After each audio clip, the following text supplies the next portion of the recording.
এয়া চাওক বৰঝাৰ বিমানবন্দৰ আহি পালে জুবিন গাৰ্গক কঢ়িয়াই অনা বিমানখন। তো বিমানখন আহি পোৱাৰ লগে লগে বিমানবন্দৰখনত কান্দোনৰ ৰোল।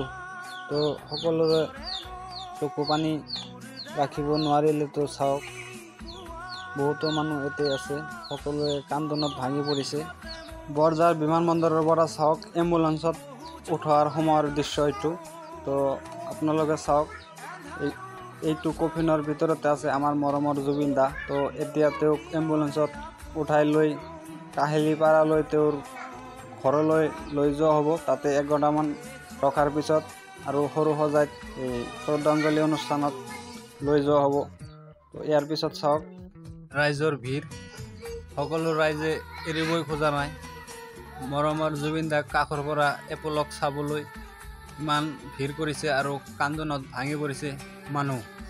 তো ভিডিঅ'টো এটা লাইক কৰিব আৰু ভিডিঅ'টো শ্বেয়াৰ কৰি সকলোকে দেখাৰ সুযোগ কৰি দিয়া যেন। তো প্লিজ